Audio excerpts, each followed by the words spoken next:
Boa noite. Boa noite a todos. Será que tem alguém aí para me dar um retorno?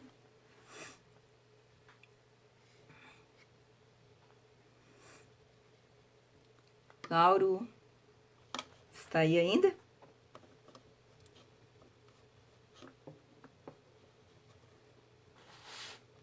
Deixa eu só esperar alguém entrar aqui.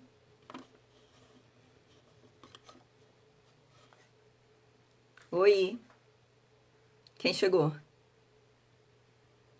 Boa tarde. Laura, é você?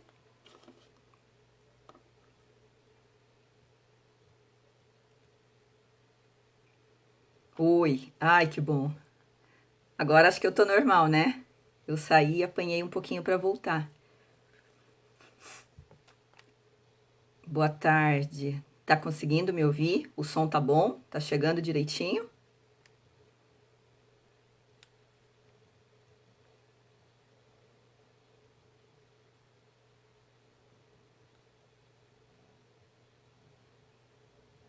Tá todo mundo atrasado para a reunião ainda. Ai, que bom. Esperar um pouquinho só então, para ver se entra mais gente. Deve estar no trânsito, né, Lauro, pessoal? Todo mundo, olha, a sala. Tem bastante desencarnado. Agora os encarnados. Será que já foi todo mundo comemorar o Dia dos Namorados? Bom, bom.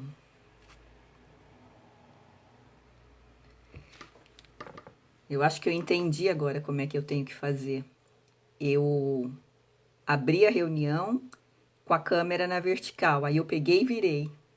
E aí ele falou que eu não podia virar, né? Aí por isso que você entrou, tava de lado.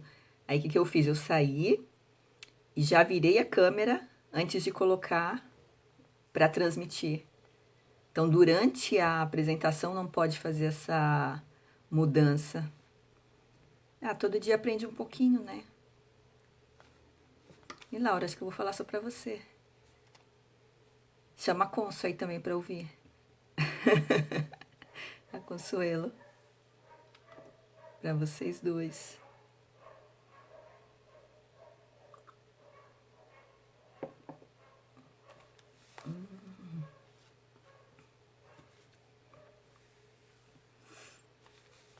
Bom, eu acho que a gente começa, né? E aí o pessoal vai chegando, vai entrando, pra gente cumprir o nosso horário direitinho. Depois, de qualquer forma, é verdade. Cada dia a gente aprende um pouquinho. Apanha, mas aprende. Depois vai ficar disponível, aí pra não ficar aquela entrada longa, né? O pessoal esperando, então. Apesar que eu acho que depois o pessoal lá do Evangelho no Ar, que tá postando, acho que eles vão cortar. Tomara, né? Fazer uma ediçãozinha ali pra ficar bem bonitinho. Então vamos iniciar já pelo horário. Eu vou fazer uma prece aqui, uma oração. Tá? Vamos elevar o nosso pensamento a Deus nesse momento, tranquilizar os nossos corações, as nossas mentes,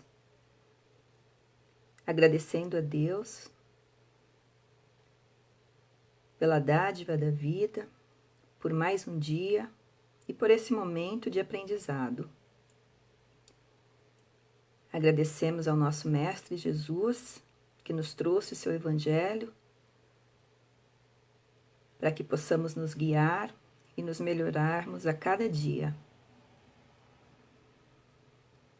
Pedimos aos nossos benfeitores, espíritos amigos, companheiros, que continuem ao nosso lado, nos inspirando, nos auxiliando, para que nossa jornada terrestre seja um pouco mais leve e tranquila.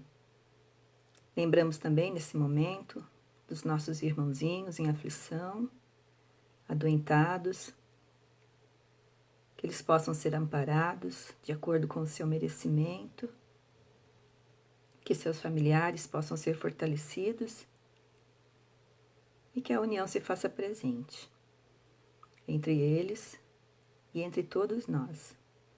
Que assim seja. Que assim seja. Bom, meus caros, nós estamos aqui hoje a convite da Sexta URI para participar da Semana da Família, que se iniciou lá no dia 8 e vai até amanhã, no dia 13. O Centro de Estudos Espíritas André Luiz, casa a qual eu faço parte também, ficou com a parte terceira do livro que está sendo estudado ao longo dessa semana.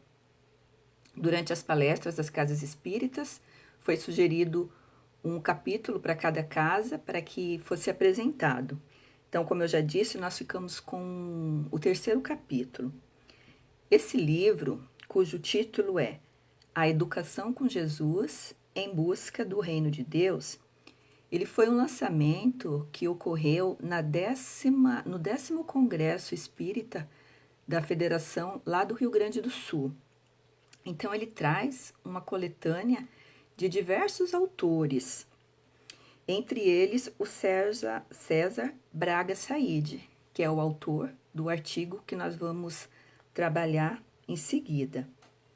Ele que foi escolhido aqui para a apresentação do CEAL. Então, para aqueles que, assim como eu, também não conheciam o César, eu vou falar um pouquinho dele para a gente saber, né, o responsável por esse artigo aqui que vai ser depois esmiuçado. O César Braga Said, ele reside no Rio de Janeiro, é graduado em Pedagogia e Psicologia e ele também é mestre em Educação. Ele é expositor, escritor espírita e vice-presidente da Instituição Espírita Joana de Ângeles. E junto com o Divaldo Franco, ele publicou alguns livros, entre eles Joana e Jesus, Uma História de Amor, e Joanita, a história que tio Di contou. Então, nesse artigo aqui do César, o foco, ele não é somente a família consanguínea, tá? Mas o conteúdo, ele não só pode, como ele deve ser estendido a todos os núcleos sociais, porque nós fazemos parte, como bem sabemos, da família universal. Então, tudo que ele trouxe aqui pode ser aplicado em todas as partes, né? Em todos esses núcleos sociais. O título desse capítulo dele é Os Processos Educativos à Luz do Evangelho do Cristo. A princípio parece difícil assim, né? Parece uma coisa difícil de compreensão, né? Quando eu li a primeira vez também eu achei, mas depois eu fui lendo e eu vi que não, é simples. E ele, como professor, ele conseguiu passar de forma bem didática, assim, para a gente compreender. Então, logo para iniciar a conversa lá do artigo dele, ele vem falando para a gente que todos sonham com uma sociedade melhor. É claro, né? É um sonho de todos nós. E que para se viver, né, nessa sociedade melhor, precisa ocorrer mudanças estruturais. E essas mudanças, elas levam tempo para acontecer, não são de uma hora para outra. Até aí, nós também sabemos disso. Só que elas ocorrem. Por quê? Porque o progresso é uma lei natural trazida, né, como ele mesmo trouxe no artigo dele, por Allan Kardec, que é a lei do progresso. Então, ela ocorre. Ainda que nós não percebamos, ela ocorre de fato e com certeza. Só que ela ocorre de forma gradual e processual. As mudanças culturais, como ele escreveu ali, só ocorrem quando se investe na formação de novas gerações. Um novo ser, ele escreveu, ele se forja, né, ele é construído quando processos educativos valorizam a pluralidade, o respeito às diferenças étnicas, religiosas, espirituais, sexuais, e a gente percebe isso de fato, correto? Para que a gente não tenha mais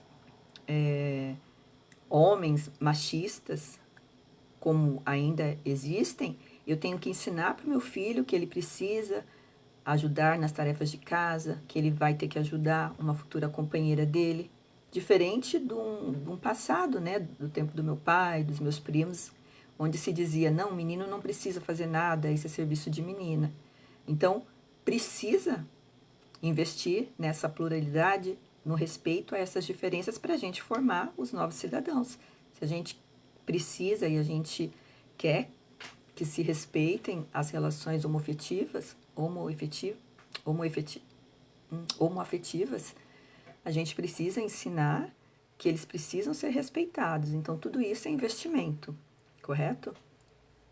E a ideia de processos, como o César trouxe ali, ele nos leva a pensar nos diferentes espaços de convivência social quando nós aprendemos e quando nós ensinamos também.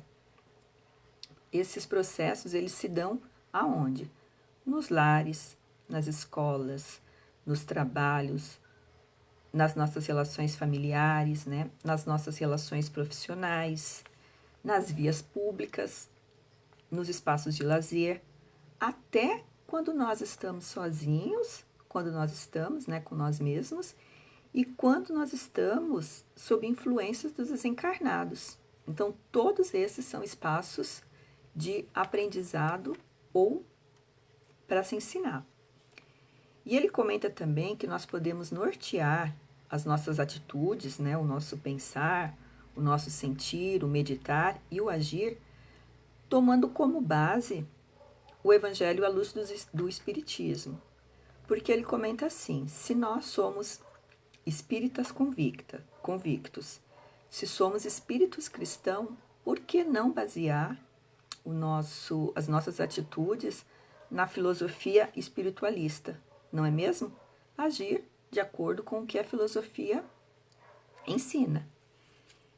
E aí ele comenta sobre um autor que tem muitos livros assim na área da filosofia, da educação espírita, chamado Ney Lobo, que ele traz que o processo educativo tem sempre um arcabouço, né? Uma base, um direcionamento para aqueles que querem se pautar e seguir assim de forma contínua.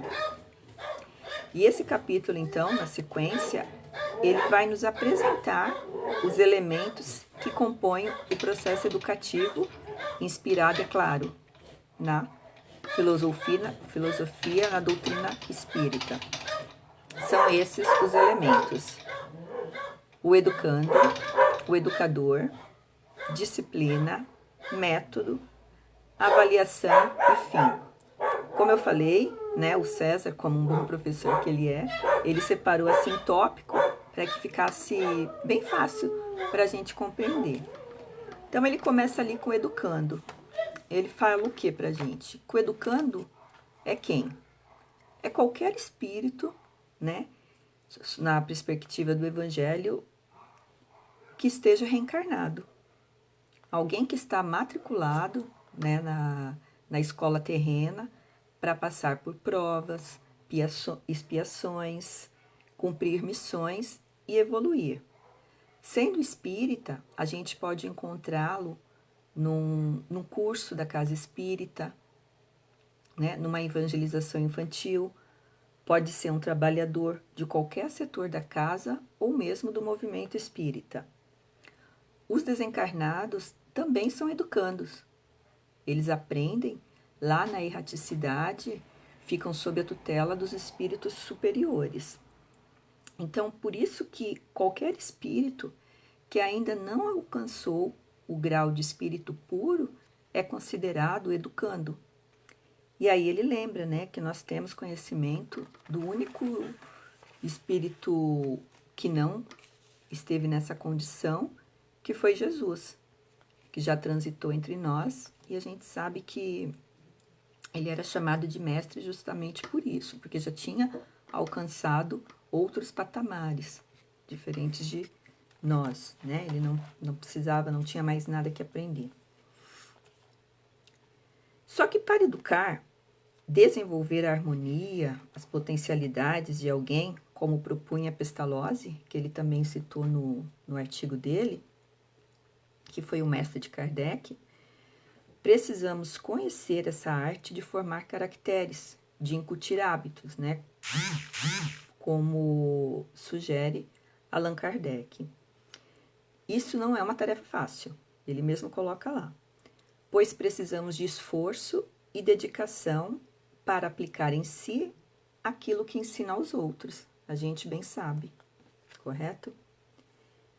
O texto ainda do César vai falar assim, que novas gerações possuem o sentimento inato do bem, a propensão para as crenças espiritualistas, inteligência e razão precoces, requisitando maior preparo por parte de todos os que são pais e ou educadores.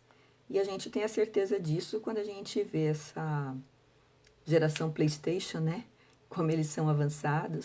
A gente sabe que eles são diferentes, eles possuem uma sensibilidade maior. E para lidar com eles assim, a gente precisa de muito traquejo, né? De mais informações para a gente alcançar e conseguir conversar com eles assim, vamos dizer assim, como se fosse de igual para igual, né? Porque eles são bem avançados, mas eles já têm essa inteligência, aprendem muito rápido porque eles já trouxeram isso com eles. E nesse esforço autoeducativo, nós vamos nos assemelhando às crianças, como por exemplo, na curiosidade sadia, na pureza dos sentimentos. Tudo isso vai nos ajudar a enxergar ali nos nossos educandos, enxergá-los de maneira mais generosa. Não foi à toa que nesse capítulo aqui, que nesse tópico aqui, ele trouxe aquela passagem de Mateus, que fala assim, deixai vir a mim as criancinhas e não as impeçais, pois delas é o reino dos céus. Querendo dizer o quê? Que para que a gente possa, né, auxiliar os nossos educandos a lidar com essa nova geração, a gente precisa ter essa humildade, essa simplicidade, essa pureza de coração. Eu preciso pegar minha bateria para carregar o telefone, senão eu vou cair.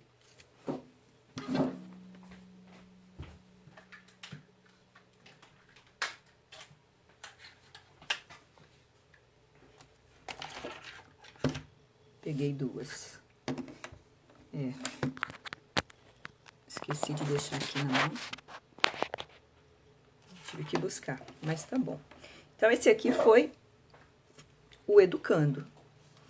Na sequência, ele vai falar do educador espírita, que é aquele que não se julga pronto, pelo contrário, ele está constantemente em busca de inovações para conjugar o conhecimento doutrinário com as modernas técnicas de educação, sem deixar, é claro, que essas novas técnicas prejudiquem ou cortem ou separem, assim, o conhecimento da doutrina espírita.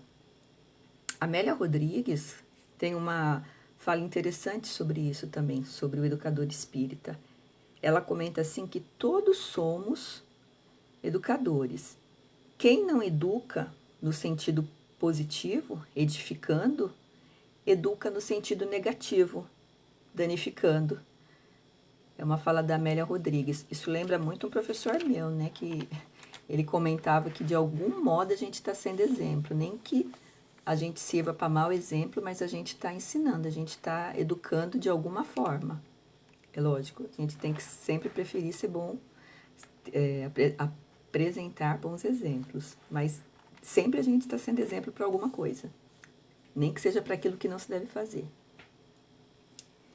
E aí, para isso, né, para aplicar essas novas técnicas, a gente precisa acreditar no outro, porque ele fala assim, para que o educador, né, se torne a pessoa do futuro com a educação do presente, é preciso que ele acredite nesse amanhã, porque ninguém faz nada que não acredite que possa gerar resultado lá para frente. Que ele seja um arquiteto de emoções, um jardineiro das virtudes, alguém que goste de amanhar o solo das almas, semeando os ensinamentos do Evangelho de Jesus, que no dizer do Espírito Alcione, lembram lá? Alcione do livro Renúncia? Eles precisam ser conhecidos, meditados, sentidos e vividos. Boa noite, Odete, querida. Nesse ponto do texto, ele alerta para não se exigir dos educadores espíritas, principalmente aqueles que lidam com a evangelização infantil e com a juventude. Ele colocou ali títulos intelectuais e aquisições morais que não encontramos com facilidade nas pessoas e muitas vezes em nós mesmos. Por quê? Porque essa exigência, ela faz com que os trabalhadores se afastem das atividades que são essenciais ali no centro espírita, né? Então, ele chamou atenção ali para que se haja, para que se tenha bom senso. É lógico, mas isso também não vai eliminar a necessidade do trabalhador se instruir. Uma coisa não elimina a outra, mas é que não pode ter essa exigência absurda, né, para fazer esse trabalho. Mas o educador, é claro, tem que estar sempre se preparando. Ele vai comentar ali que o modelo ideal a ser seguido é Jesus. Não foi à toa que para esse tópico também ele colocou outra passagem lá de Mateus. Ele colocou lá: eu sou o caminho e a verdade e a vida. Ninguém vem ao Pai senão por mim. Então, o modelo para ser seguido é Jesus. Isso a gente também já sabe, de acordo com os nossos estudos. Porém, para nós, isso é algo difícil ainda, no estágio que nós nos encontramos. E aqui nesse ponto, ele também cita a parábola de Jesus. Bom dia, boa noite, Mara. A parábola de Jesus, que narrou aquela parábola do semeador, que lá ele não mencionara o grau de instrução daquele que saiu a semear, a nacionalidade, a condição financeira, a estatura, se ele era jovem ou ancião, homem ou mulher, com inúmeras virtudes ou um espírito imperfeito. Ele simplesmente falou que o semeador saiu a semear, dando-nos a entender que todos somos ou podemos ser semeadores. E se queremos realizar essa tarefa bem feita, nós precisamos nos preparar continuamente para isso. Ele também traz ali que o bom educador, ele tem sensibilidade para perceber as necessidades dos seus educandos e saber igualmente que ele também precisa se educar. É aquela velha história, não só cobrar do outro, né? Ele também tem que saber que ele precisa se educar, se modificar. Ele deve, educador, aprimorar o desenvolvimento do tato, o acúmulo de experiência e a ampliação do senso de observação. Tudo isso edificado, né, consolidado ali no amor voltado para ele próprio, para o educando e para a arte de educar. Ou seja, ele tem que fazer todo esse processo, tem que estar envolvido em tudo isso com amor, né? Tem que se amar, tem que ter autoestima, tem que saber que é capaz de fazer isso, mas também tem que amar o educando lá, tratar com carinho, com respeito e tem que gostar do que faz, é claro. Na sequência, ele traz a disciplina. E aqui ele falou assim que ele distribuiu, né? Ele falou que está pautado em 3 ações: prevenção, repreensão e reparação. A prevenção, o exemplo mais claro é o da vacinação, que foi o que ele trouxe ali, vacinação em nossos filhos, para que eles não adoeçam. Então, a gente vacina, né? Para que eles não adoeçam no futuro. E para evitar que os nossos educandos não adoeçam espiritualmente, o que a gente faz?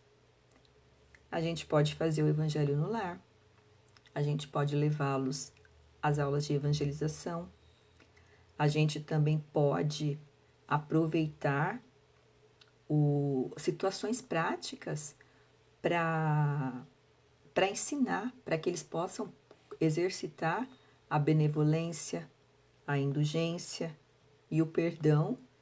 E é claro, a gente também precisa dar bons exemplos para os nossos educandos. Quanto à repreensão, ele colocou lá que deve-se usar de energia e diálogo. Nunca, nunca de violência. Qualquer expressão agressiva que viole, né, o direito alheio e coloque em risco a segurança da criança ou do jovem, isso aí deve ser cerceado, ou seja, deve ser restringido e problematizado. Em qualquer situação, devemos deixar claro que as regras devem ser acatadas, mas que essas regras também, elas podem ser alteradas, né? Não é uma coisa rígida, fixa. Não, elas podem ser alteradas sim, desde que haja um consenso anterior, né? Desde que seja discutido de antemão e entre ali em consenso para que elas possam ser alteradas.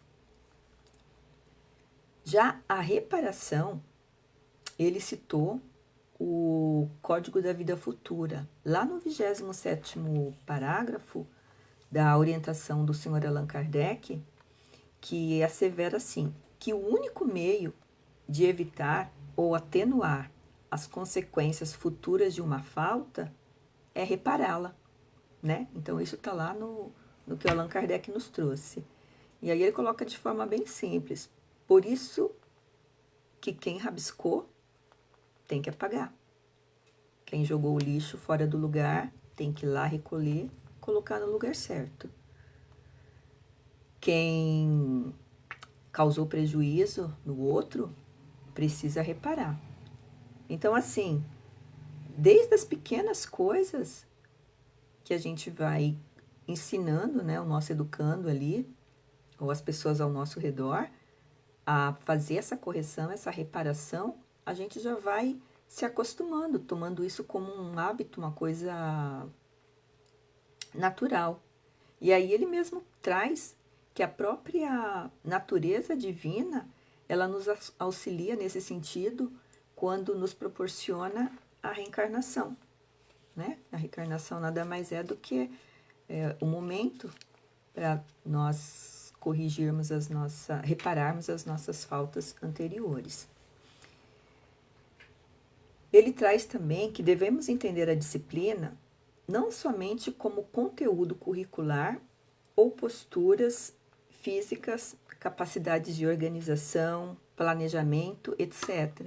Isso aqui também é bem legal, porque eu tinha disciplina, para mim era uma coisa bem limitada, sabe? A fazer determinada atividade todos os dias no mesmo horário. Então, para mim a palavra disciplina tinha essa referência, eu não conseguia entender nessa amplitude que ele trouxe. Ele falou assim que não, né? Como eu li ali, a gente não precisa, a gente não tem que entender só nesse sentido de matéria curricular ou de posturas físicas. Aí ele escreveu que tanto a disciplina quanto a palavra discípulo, elas derivam da mesma expressão latina, que significa, né, deriva da expressão dicere, que significa aprender. Então, uma pessoa disciplinada, olha só, é aquela que está aberta a aprender. E a pessoa que aprende, o que ela faz? Ela revê, ela conserta, ela altera, ela constrói, ela retifica e ela ratifica. Olha só.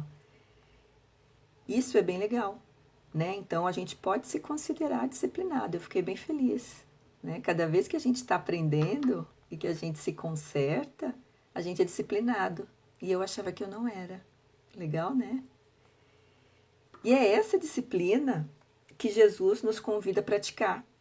Aprender, retificar, ratificar, rever, para alcançar o descanso das almas cansadas, pautadas na autorreflexão, na mansidão e na afabilidade, no exercício contínuo do bem, com bases na lei da justiça, amor e caridade, única que pode tornar leve o nosso fardo e suave o nosso jugo. Então, aqui para a disciplina, foi isso aqui o que ele trouxe para a gente, né? Se basear na disciplina, no ensinamento que Cristo trouxe para a gente. No outro ponto, que é a metodologia, o que é a metodologia? Metodologia é a receita de bolo, né? É o caminho que a gente segue para a gente chegar no objetivo. No caso aqui dos tópicos dele, no objetivo pedagógico.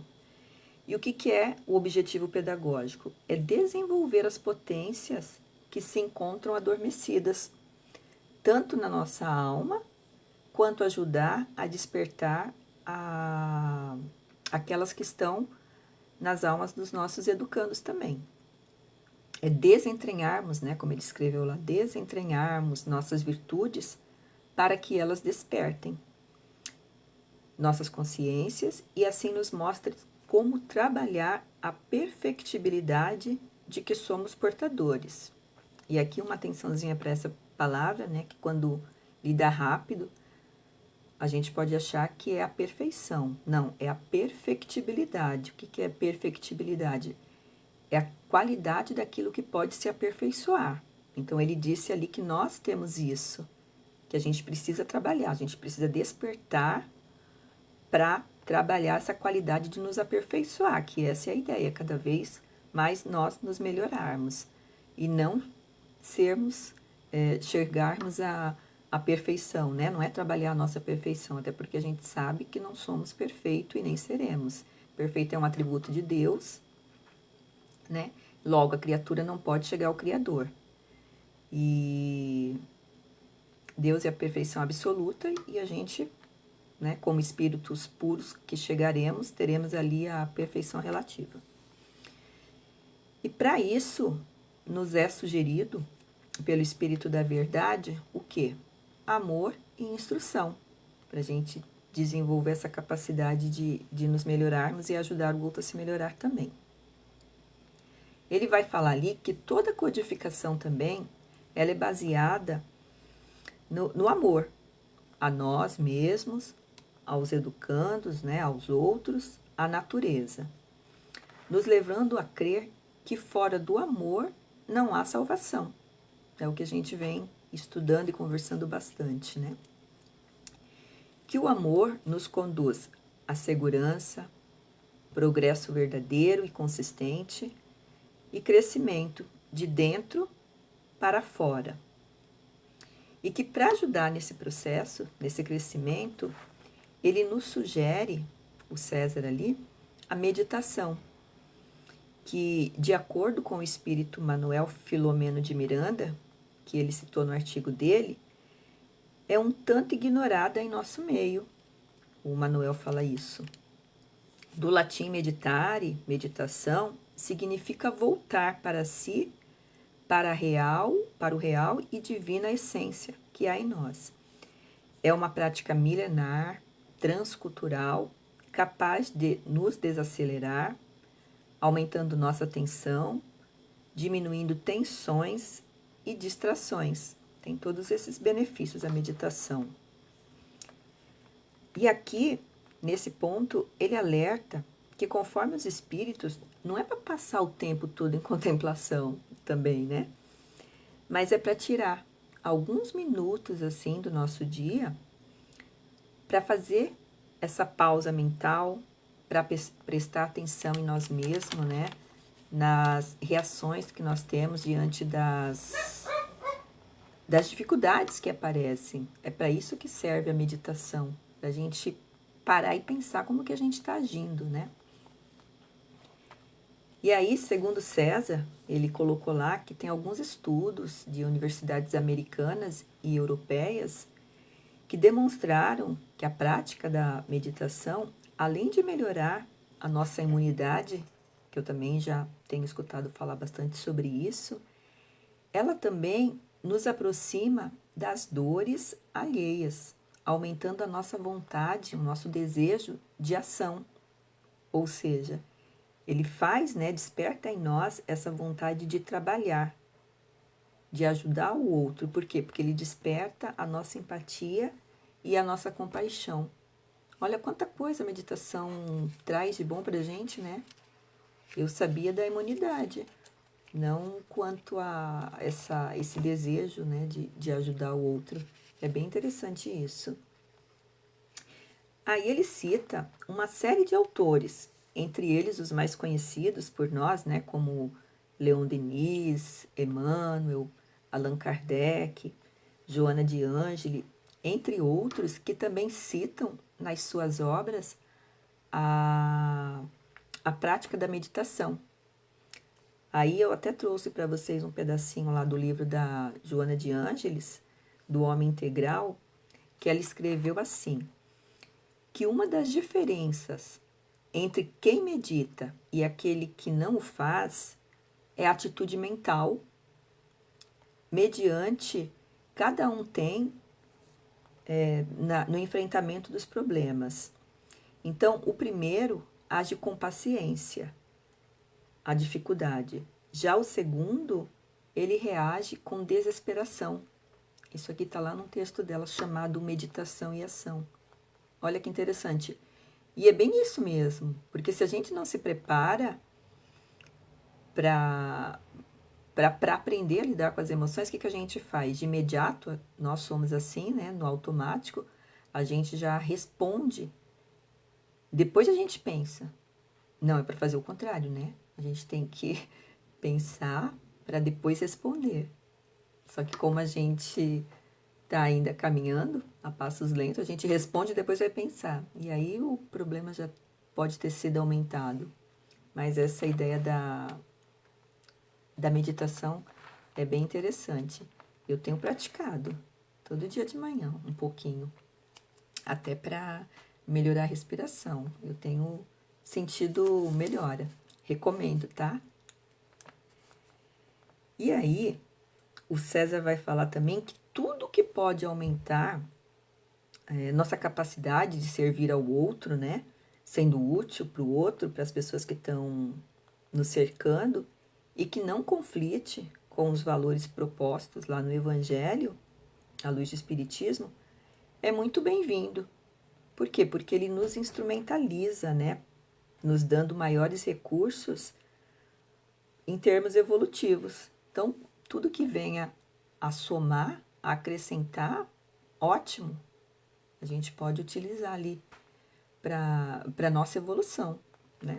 Como o exemplo que eu falei ali, que eles sugeriram a meditação. O outro ponto... Ah, tá. Temos ainda uma variedade de trabalhos e atitudes que o César colocou ali, que nos ajudam, né, a buscar caminhos para o nosso crescimento. Ele colocou ali como exemplo leituras edificantes, o trabalho voluntário, as visitas fraternas. Então, tudo isso vai fazer com que a gente consiga se desenvolver, né? Que busque caminhos assim para o nosso melhoramento. Tudo isso a gente tem ali nos centros espíritas, né? Tem um leque amplo de possibilidades de trabalho que vai fazer com que nós nos melhoremos também, né? Uma forma de meditação, de se ajudar. Aí o próximo tópico é o da avaliação. Para esse texto, para essa passagem, né, ele cita o Espírito Agostinho, lá do livro dos Espíritos, a questão 919, bem conhecida por nós, que nos orienta a revista de nossas ações ao final de cada dia. Então, ele fala assim que é o melhor meio de nos avaliarmos, né? É o melhor meio para a gente saber se de fato nós entramos no Espiritismo ou se o Espiritismo entrou em nós. Essa pausa é necessária para fazermos os acertos que contribuirão para a nossa melhora, né? Parar de forma atenta e minuciosa, a gente tem que fazer uma avaliação séria mesmo. Precisa, só que para fazer essa avaliação séria, como ele colocou ali, precisa de abertura e vontade.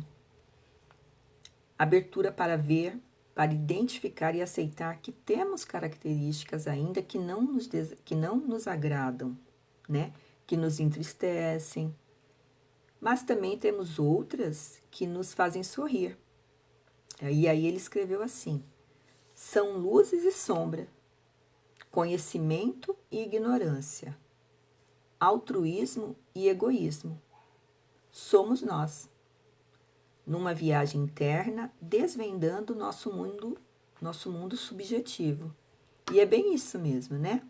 Tem uma hora que a gente se acha o pior, a pior de todas as pessoas. Aí tem hora que a gente já é mais indulgente com a gente mesmo. Não, eu não sou tão má assim, né? Tem hora que a gente só enxerga defeito na gente. Aí tem hora que a gente fala, não, até que eu sou legal. E é isso mesmo, essa dualidade, essa briga. Precisa ser feita essa avaliação para a gente se compreender, se entender e saber o que a gente precisa melhorar. E aí é a vontade, né? Para não desanimarmos, como ele colocou, e nem nos julgarmos incapazes dessa realização, dessa melhora, que isso é uma grande potência da nossa alma, sem a qual não conheceremos o reino dos céus que Jesus afirmou estar dentro de nós. Então, é necessário esse conhecimento para a gente se desenvolver. E aí ele colocou assim que quando a gente ainda não se dá conta de todas as nossas possibilidades, né, do que nós somos e do que nós carregamos, muitas vezes nós entramos em conflito com aqueles que nos cercam. E aí ele citou Emmanuel, lá na passagem do livro Cortina do Eu, do livro Fonte Viva, né, Psicografia do Chico Xavier, que Emmanuel colocou assim, que invariavelmente nós gostamos de nós mesmos refletidos no outro e não efetivamente dos outros. Ou seja, quando concordam conosco, eles nos desagradam. Mas se apontam nossas limitações e fragilidade, aí nós nos desagradamos, não é mesmo? E é bem isso mesmo, né? A gente se sente mais confortável ali, do lado daqueles que tutelam, né? Que chancelam as nossas opiniões, que pensam como nós. Por quê? Aí, quando tem aqueles que não concordam, a gente já fica assim, já entrando em conflito. Por quê? Porque a gente deixa o orgulho e a vaidade falar mais alto. A gente não gosta de ser contrariado, essa é bem a verdade ainda. Mas isso, como ele mesmo colocou ali, porque nós não nos damos conta do que somos e carregamos, porque a gente não faz essa avaliação profunda, não se enxerga ainda os nossos defeitos, né? Então não consegue enxergar que o outro também tem coisas boas. A gente só enxerga na gente as coisas boas, muitas vezes. E aí no outro a gente enxerga os defeitos. Só que se a gente soubesse tudo, como ele colocou ali, tudo que nós somos e carregamos, nós seríamos mais generosos com o outro. E precisamos ser. E aí ele também citou a psicóloga Hannah Wolff, que numa obra chamada Jesus Psicoterapeuta, ela apresentou ali o modo como Jesus ampliou o conceito de próximo, quando ele viveu e conviveu com os excluídos e marginalizados, produzindo uma profunda revolução nos costumes da época, convidando-nos antes e agora a revermos as nossas relações. Aí aqui também eu contribuo com uma passagem que tem bastante coisa a ver com isso aqui, né, que a as relações, muito interessante, que nós estudamos esses dias, que nos ajuda a refletir sobre as nossas relações conosco e com os outros também. Que é aquela passagem lá do livro Paulo e Estevão, que Paulo, depois de ter se recuperado ali por um tempo na casa do caminho, ele chega para Pedro e Simão e questiona como é que ele conseguia conviver ali lado a lado com os fariseus, né? E o Pedro responde que é só convivendo ali com eles que ele tem a possibilidade de mostrar Jesus. Ou seja, é preciso conviver com outros se a gente quer ensinar e se a gente quer mostrar, né? Se a gente quer levar o conhecimento dele, Jesus. Como a gente sabe, o homem não nasceu para viver sozinho, né? Ele precisa da convivência, precisa das relações. Eu achei que essa passagem tem bastante conexão ali com a passagem da psicóloga que o César trouxe para a gente conhecer aqui nesse artigo, né? É a mudança das relações. A gente tem que estar ali com todos, com o próximo. O nosso próximo é qualquer um, qualquer outro, né? Não pode ser seletivo. O meu próximo é só minha família e meus amigos. Não, é o outro, qualquer outro. Porque é isso que o Espiritismo vem nos recordar, que é através das relações, sejam elas individuais, com o outro ou com as demais criaturas, que nós vamos poder aferir quem somos, como estamos e o que fazemos. É claro, só assim para a gente conseguir ter essa medida. Isso traz uma liberdade de consciência para voos mais altos, não só na compreensão da vida e de nós mesmos, mas alarga definitivamente o conceito do amor, afirmando que não basta sabermos o que é esse sentimento, mas que nós precisamos colocá-lo em prática, né? Não basta ficar só ali na teoria. Você sabe o que é o amor? Sim, sei. O amor é amar o outro, estar junto do próximo. Não, mas você pratica, né? O amor é prática, né? Não basta saber só o conceito. E aí foi isso que ele nos trouxe aqui na metodologia, a prática do amor. O último item é o fim de todos que ele elencou, né? E nesse ele iniciou ali ele trouxe aquela passagem lá de Jesus que disse: sois deuses. Ele iniciou o tópico, né, do fim com uma série de questionamentos, uma série de perguntas. Então ele perguntou assim: será que nós já nos sentimos desse modo? Já nos sentimos como deuses? Mesmo ainda revestido de todas as nossas imperfeições? Será que nós valorizamos as nossas conquistas evolutivas ou nós ainda nos detemos naquelas que ainda nós não conseguimos?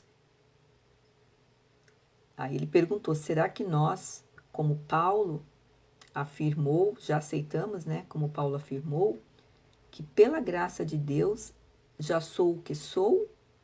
Ou nós ainda cultivamos o autodesprezo, a autocompaixão, nos julgando seres inferiores, destituídos de luz e de qualquer outro atributo divino? Então ele iniciou fazendo essa série de perguntas para trazer essa reflexão para a gente, né? Que a gente sabe que o nosso objetivo final ele não vai ser alcançado se nós não fizermos as transformações dos nossos hábitos e costumes. Como César mesmo escreveu, é transformar pensamentos e padrões mentais, crenças limitantes, discursos que reafirmam a nossa inferioridade, para um olhar mais realista, de acordo com o que foi trazido por Jesus e pelo Espiritismo. E isso é bem interessante, né? Porque aí a gente começa a se olhar de forma diferente.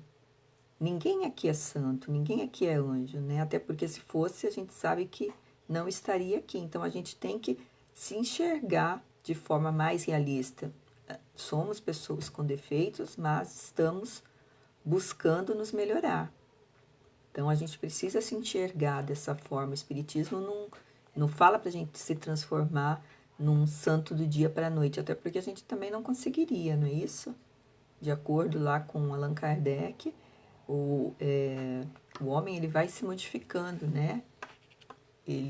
Aquele que está fazendo a coisa certa é aquele que está se modificando a cada dia, né? O bom espírita tem essa passagem aí que fala isso. Então, esse olhar realista é o que a gente precisa entender. Então, ele reafirma isso usando as palavras de Jesus, né? O autor do texto. Vós sois o sal da terra, vós sois a luz do mundo. Brilhe a vossa luz. Se tiveres fé como um grão de mostarda, e aí a gente sabe, né? A continuação. Podereis mover montanhas.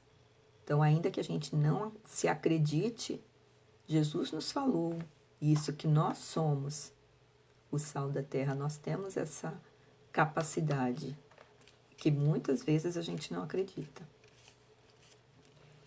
E aí, ele nos convida a resgatar nossa autoestima como espíritas, como seres humanos, herdeiros de Deus, almas em evolução, sob a tutela de amigos espirituais conscientes de nossa herança divina.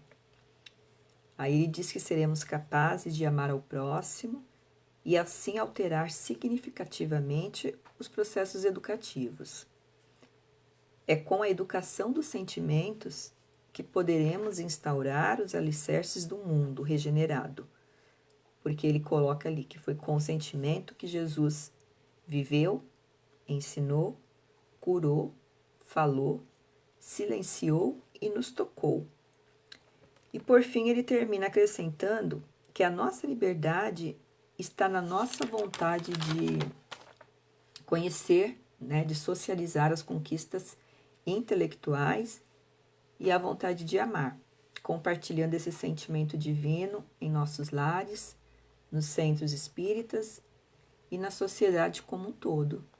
Então é isso que vai nos dar liberdade, né, quando a gente conseguir fazer esse compartilhamento dos nossos conhecimentos intelectuais e socializar todas essas conquistas com essa vontade de amar e esse sentimento também.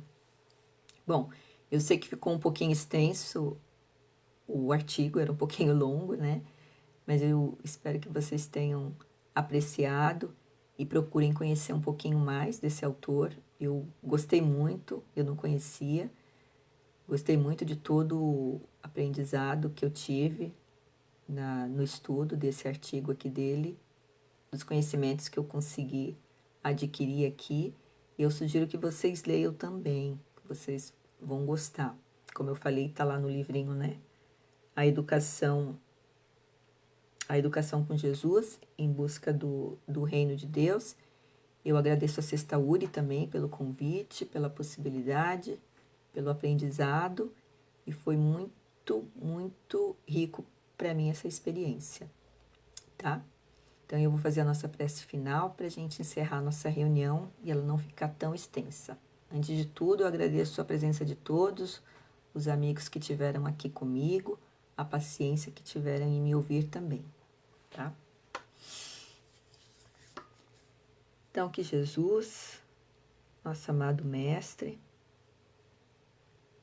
possa pernoitar em nosso lar, nos lares dos nossos familiares e dos nossos amigos. Que as palavras aqui ditas possam ser entendidas, mas muito mais do que isso, que possam ser colocadas em práticas. Que possamos cada dia vez mais ficarmos curiosos, com sede de aprendizado, para nos melhorarmos e auxiliarmos a todos aqueles que nos cercam. Nós te agradecemos, Jesus, nosso Mestre, a Deus, nosso Pai, por todas as oportunidades que nos destes. Que a Semana da Família possa trazer reflexão a todas as pessoas e a todas as famílias. Que esse instituto se faça cada vez mais forte e que possa ser valorizado como a escola mais preciosa que há na Terra. Que assim seja. Meus amigos, que assim seja. Era isso que eu tinha para conversar com vocês, tá bom? Agradeço mais uma vez. Obrigada a presença de todos. Que vocês fiquem bem e fiquem com Jesus aí no lar de cada um. Um abraço grande e até a próxima. Tchau, tchau.